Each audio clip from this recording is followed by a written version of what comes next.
నమస్తే Santosh, welcome to story board. మహారాష్ట్రలో 5 దశాబ్దాలుగా రాజకీయంగా క్రియాశీలకంగా ఉన్న పవార్ కుటుంబం భవితవ్యం ఏంటనే చర్చ జరుగుతోంది. అజిత్ పవార్ మరణం మహారాష్ట్ర రాజకీయాల్ని కుదిపేస్తోంది. ఇప్పటికే శరద్ పవార్ అనారోగ్యంతో క్రియాశీల రాజకీయాలకు దూరంగా ఉంటున్నారు. ఇలాంటి సమయంలో రెండో తరం నేత మృతి, మూడో తరంలో ఎవరికీ రాజకీయాలపై ఆసక్తి లేకపోవడంతో ఎన్సీపీ భవితవ్యంతో పాటు పవార్ కుటుంబ రాజకీయ భవిష్యత్తు కూడా ప్రశ్నార్థకంగా మారింది. ఇప్పుడు ఎన్సీపీని నడిపేదెవరు? మహిళా నేతలు నెగ్గుకు రాగలరా? కొత్త నాయకత్వం పుట్టుకొస్తుందా?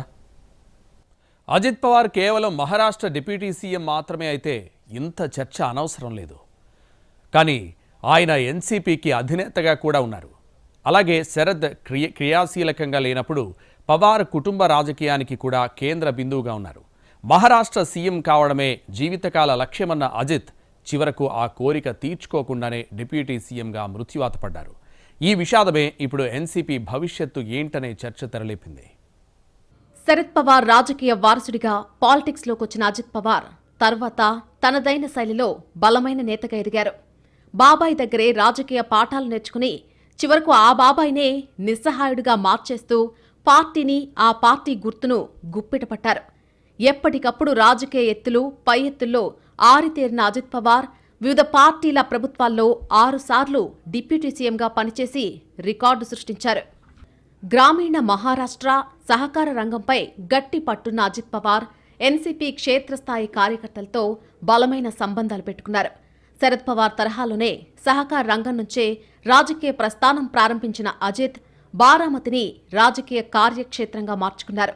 మొన్నటి పార్లమెంట్ ఎన్నికల్లో భార్య సునేత్రను ఓడించారని బారామతి ప్రజలపై అలిగిన అజిత్ పవార్ ఆ తర్వాత మనసు మార్చుకుని అసెంబ్లీ ఎన్నికల్లో పోటీ చేసి విజయం సాధించారు. శరద్ పవార్ ఢిల్లీ రాజకీయాలపై ఫోకస్ పెడితే అజిత్ మహారాష్ట్రకే పరిమితమై ఎన్సీపీ బరువు బాధ్యతలు చూసుకున్నారు. పార్టీ బలం తగ్గకుండా చూశారు. అలుపెరగకుండా పనిచేసే నేతగా, సమర్థుడిగా పేరు తెచ్చుకున్నారు. కానీ కొంతకాలం తర్వాత ఎంత కష్టపడ్డా తగిన ప్రతిఫలం దక్కలేదనే భావనకొచ్చేశారు. ఆ తర్వాత పలుమార్లు బహిరంగంగానే శరద్ పవార్ను ధిక్కరించారు. 2004లో ఎన్సీపీకి ఎక్కువ ఎమ్మెల్యే సీట్లు వచ్చినా మిత్రపక్షం కాంగ్రెస్కు సీఎం సీటు ఇవ్వడాన్ని గట్టిగా వ్యతిరేకించిన అజిత్ చివరకు డిప్యూటీ సీఎం పదవితో సరిపెట్టుకున్నారు. ఎప్పటికప్పుడు రాజకీయంగా ఉన్నత స్థానాలకు ఎదగాలనే లక్ష్యంతో కప్పదాట్లకు వెనుకాడకపోయినా ఆయన మహారాష్ట్ర సీఎం మాత్రం కాలేకపోయారు.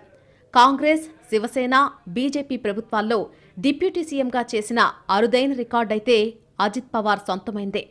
అజిత్ పవార్ కప్పదట్లపై ఎలాంటి అభిప్రాయాలున్నా ఆయన రాజకీయ వ్యూహాల గురించి మాత్రం ప్రత్యర్థులు కూడా చెప్పుకుంటారు. ఆ స్థాయిలో మహా రాజకీయాలపై అజిత్ పట్టు సాధించారు. బారామతి ప్రజలతో బలమైన సంబంధాలున్న అజిత్ కొన్నిసార్లు వివాదాల్లో చిక్కుకున్నా ప్రతిసారి చెక్కు చెదరకుండానే బయటపడ్డారు.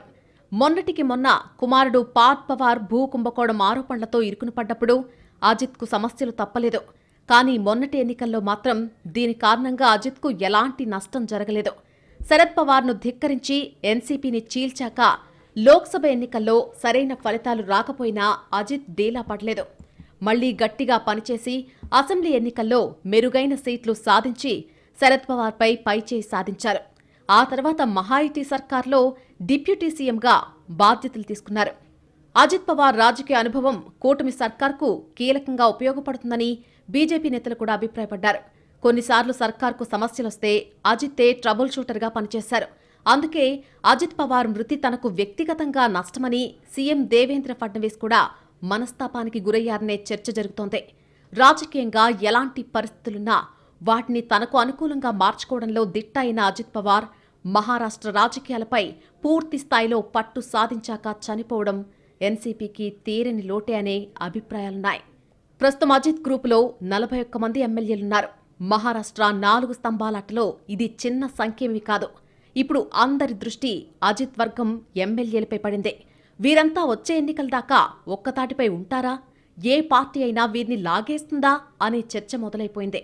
దీంతో అప్రమత్తమైన ఎన్సీపీ సీనియర్ నేతలు అజిత్ భార్య సునేత్రను డిప్యూటీ సీఎంగా చేయాలని చూస్తున్నారు. అజిత్ నియోజకవర్గం బారామతిలో ఉప ఎన్నికల్లో సునేత్రను బరిలోకి దించాలని భావిస్తున్నారు. పనిలో పనిగా సీనియర్ నేత ప్రఫుల్ పటేల్ను పార్టీ నేషనల్ వర్కింగ్ ప్రెసిడెంట్గా చేయాలనే ఆలోచనలో ఉన్నారు. కానీ ఎన్ని ప్రయత్నాలు చేసినా కొత్త నాయకత్వం కుదురుకోగలదా? ఎమ్మెల్యేలు అజిత్కు చూపిన విధేయత కొత్త నేతకు చూపుతారా అనేవి ప్రస్తుతానికి సమాధానం లేని ప్రశ్నలే. తమిళనాడు జయమరణం తర్వాత అన్నాడీఎంకేని పరోక్షంగా నడిపినట్టుగా ఇప్పుడు ఎన్సీపీని కూడా బీజేపీ నడుపుతుందనే వాదన ఉంది. అటు ఎన్సీపీ ఎమ్మెల్యేలు కూడా బీజేపీ గూటికి చేరడానికి రెడీగా ఉంటారని భావిస్తున్నారు.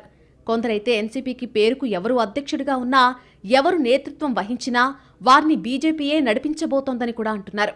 కానీ ఇవన్నీ ఇప్పటికీ ఊహాగానాలే. రాబోయే రోజుల్లో ఏం జరుగుతుందో చూడాల్సి ఉంది. రాజకీయ చదరంగాన్ని కాసేపు పక్కన పెడితే అజిత్కు ప్రజలు అభివృద్ధి విషయంలో కొన్ని ఆలోచనలు, నిర్దిష్టమైన అభిప్రాయాలు ఉన్నాయి. ఆయన పనితీరు గురించి బారామతి ప్రజలకు పూర్తి అవగాహన ఉంది. అజిత్కు పట్టున్న ప్రాంతాల్లో కూడా ప్రజలకు ఆయన మనస్తత్వం బాగా తెలుసు. అజిత్ అంతిమ దర్శనం కోసం వచ్చిన జనాన్ని చూస్తే ఆయన ప్రజాదరణ స్థాయి ఏంటో అర్థమవుతుంది. ఇక్కడ కేవలం కొత్త నేత రావడమే కాదు, వారిని ప్రజలు అంగీకరించడం కూడా కీలకమే. వారు కాదంటే ఎవరూ చేసేదేమీ ఉండదు. తమిళనాడులో కూడా అన్నాడీఎంకేపై తమ పరోక్ష పెత్తనం జనం ఇష్టపడ్డం లేదని తెలిసే ఆ పార్టీని బీజేపీ వదిలేసిందే. ఆ అనుభవం ఇంకా పచ్చిగానే ఉండగా మహారాష్ట్రలో అదే పనిచేస్తుందా లేదా అనే సందేహాలు లేకపోలేదు. అంతకంటే పార్టీ విలీనానికే బీజేపీ మొగ్గు చూపవచ్చనే చర్చ జరుగుతోంది. అదంతా తేలిక అనేది మరో కోణం. ఎన్సీపీ మూలపురుషుడు శరద్ పవార్ ఇప్పటికే రాజకీయంగా అంత యాక్టివ్గా ఉండడం లేదు. రాజ్యసభ సభ్యత్వం కూడా ఏప్రిల్ వరకే ఉంది. తాను స్థాపించిన పార్టీ కళ్ల ముందే 2 ముక్కలైనా నిస్సహాయంగా చూస్తూ ఉండిపోయిన శరద్ ఇప్పుడు అజిత్ వర్గాన్ని ఆహ్వానించే ఆసక్తి కూడా చూపించడం లేదు. తన అనారోగ్యంతో ఉన్న పార్టీని నడపడమే కష్టంగా ఉందని ఆయన భావిస్తున్నారు. కాబట్టి ఎన్సీపీ భవిష్యత్తు విషయంలో శరద్ పాత్ర దాదాపుగా లేనట్టే అంటున్నారు. పోనీ శరద్ కూతురు సుప్రియా సూలే ఉందిగా అనుకున్నా ఆమెకు పార్టీని నడిపే సత్తా లేదని ఇప్పటికే తేలిపోయిందే. ఏదో ఢిల్లీకి పరిమితమై రాజకీయం చేయడమే కానీ రాష్ట్రవ్యాప్తంగా పార్టీకి జవసత్వాలు అందించే స్థాయి నేత ఆమె కాదని శరద్ పవార్ కూడా ముందే గ్రహించారు. అసలు మొదట్లో సుప్రియ రాజకీయాలపై ఆసక్తి కూడా చూపలేదు. అందుకే అజిత్ను శరద్ ఎంకరేజ్ చేశారని చెప్తారు. కానీ మధ్యలో సుప్రియ ఎంపీ కావడం, ఆ తర్వాత రాష్ట్ర రాజకీయాల్లో వేలు పెట్టడమే అజిత్కు ఆగ్రహాన్ని తెప్పించింది. సుప్రియను హస్తినకు పరిమితం చేస్తానన్న మాట తప్పారనే కారణంతోనే ఆయన బాబాయ్కు గుడ్ బై చెప్పేశారు. మరి ఎన్సీపీ ఎమ్మెల్యేలు సొంత నిర్ణయం తీసుకుంటారా? కొన్నాళ్లు ఏం జరుగుతుందో చూస్తూ ప్రేక్షక పాత్ర పోషిస్తారా అనేది పార్టీ భవిష్యత్తును తేల్చే అవకాశం ఉంది. ఎన్సీపీ భవిష్యత్తుకు నాయకత్వమే కీలకం. సాధారణంగా వారసులుంటే ఈ ప్రశ్న ఉత్పన్నం కాదు. కానీ అజిత్కు వారసులున్నా వారికి సత్తా లేదనే చర్చతో కొత్త ప్రశ్నలు పుట్టుకొస్తున్నాయి. అజిత్ భార్యగా కంచుకోట బారామతిలో ఓడిన సునేత్ర ఏమాత్రం పార్టీని బలోపేతం చేయగలరనేది తేలాల్సిన విషయం. శరద్ పవార్కు ముందే వారసులు లేరు. కూతురు సుప్రియా సూలేపై పెద్దగా ఆశలు లేవు. ఇప్పుడు అజిత్ పవార్ మరణించారు. ఆయనకు 2 కుమారులున్నా చిన్న కుమారుడికి రాజకీయాలపై ఆసక్తి లేదు. ఇప్పటికే రాజకీయాల్లో ఉన్న పెద్ద కొడుకు పార్థ్పై భూకుంభకోణం ఆరోపణలొచ్చాయి. కాబట్టి అతడి నాయకత్వాన్ని ఎన్సీపీ క్యాడర్ ప్రజలు అంగీకరించడం సందేహమే. ఇక మిగిలింది అజిత్ పవార్ భార్య సునేత్ర. ఈమెకు రాజకీయాలపై ఆసక్తి అయితే ఉంది, కానీ ఇప్పటిదాకా నిరూపించుకున్నది లేదు. బారామతిలో ఓడిపోవడం ప్రతికూలమే అయినా అవతల సుప్రియా సూలే ఉంది కాబట్టి అర్థం చేసుకోవచ్చనే చర్చ కూడా ఉంది. కానీ సునేత్రను బయట వ్యక్తిగా సాక్షాత్తు శరద్ అభివర్ణించారు. మరిప్పుడు ఆయన వైపు నుంచి సునేత్రకు లైన్ క్లియర్ అవుతుందా లేదా అనేది మరో చిక్కు ప్రశ్న. సుప్రియతోనూ సునేత్రకు సత్సంబంధాలు లేవనే వాదన ఉంది. అదే నిజమైతే సునేత్రకు నాయకత్వపరంగా మరిన్ని సమస్యలు తప్పకపోవచ్చు.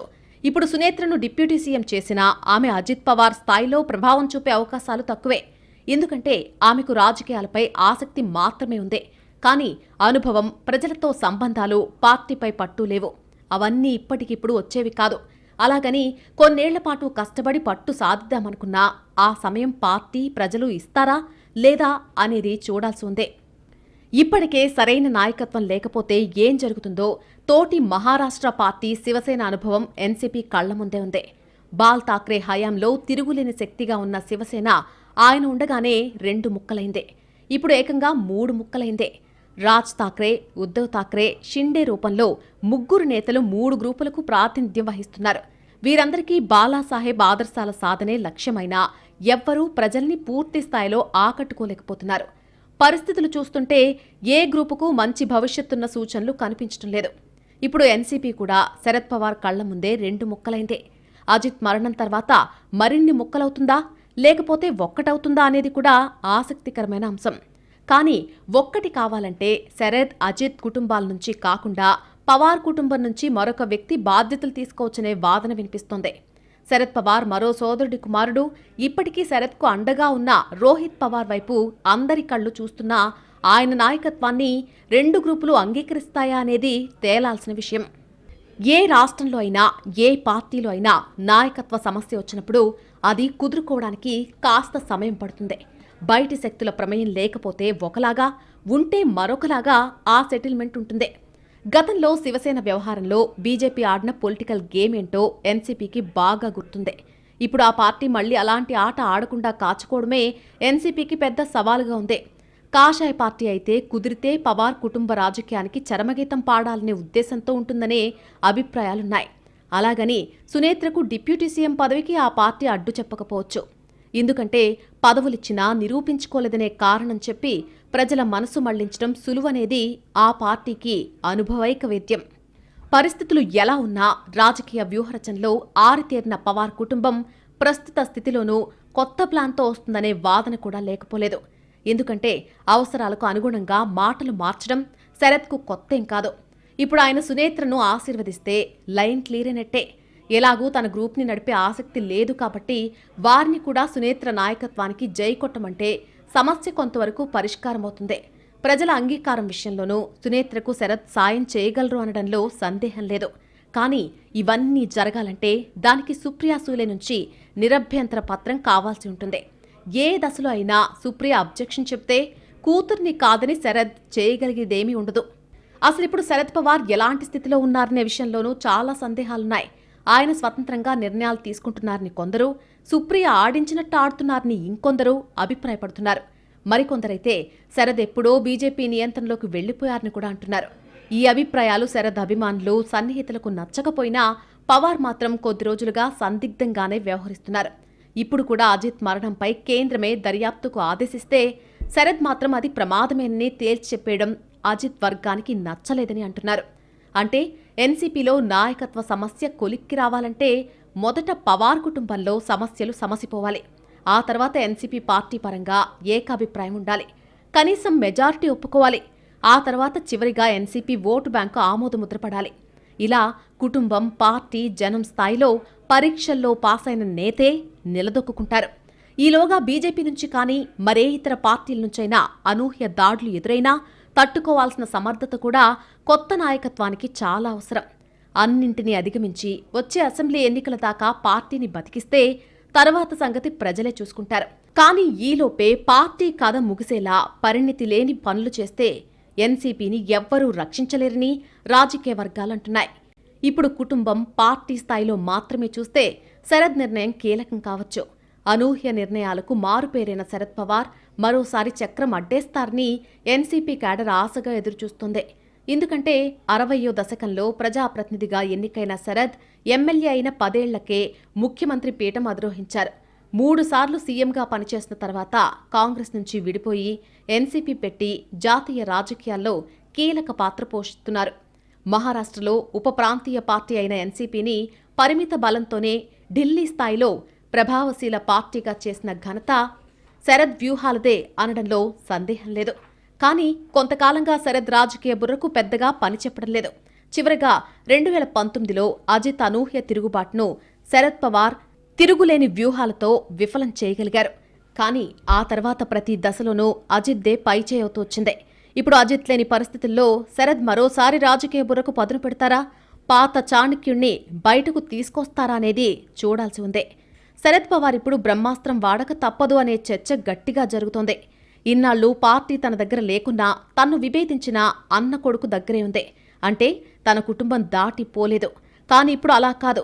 ఏ మాత్రం అజాగ్రత్తగా ఉన్నా తాను విత్తనం వేసి పెంచిన మహావృక్షం కళ్ల ముందే కుప్పకూలిపోతోంది. ఆ దుస్థితి రాకుండా శరద్ దగ్గర ఏమైనా రాజకీయ మంత్రం ఉందా? ఇంతవరకు కొత్త నాయకత్వంపై ఆయన ఎందుకు మాట్లాడడం లేదు? అసలు శరద్ మనసులో ఏముంది? ఈ ప్రశ్నలకు సమాధానాలు దొరికితే ఎన్సీపీ, పవార్ కుటుంబ రాజకీయం భవిష్యత్తుపై కొంత క్లారిటీ వస్తుంది. మరాఠ్వాడా రాజకీయం ఇప్పుడు కీలక దశలో ఉంది. ఠాక్రే కుటుంబ రాజకీయం నామమాత్రంగా అయినా సాగుతోంది. ఇప్పుడు పవార్ రాజకీయం కొనసాగుతుందా లేదా అనే ప్రశ్న రాజకీయ వర్గాల్ని తొలిచేస్తోంది. పవార్ కుటుంబ రాజకీయం ఎలా మహారాష్ట్ర రాజకీయంతో పెనవేసుకుంది? ఆ కుటుంబం లేకపోతే ఎన్సీపీకి మనుగడ ఉండదా? మహారాష్ట్రలో ఎన్సీపీ రాజకీయ భవిష్యత్తును మనం కేవలం ప్రాంతీయ కోణంలోనే చూడలేం.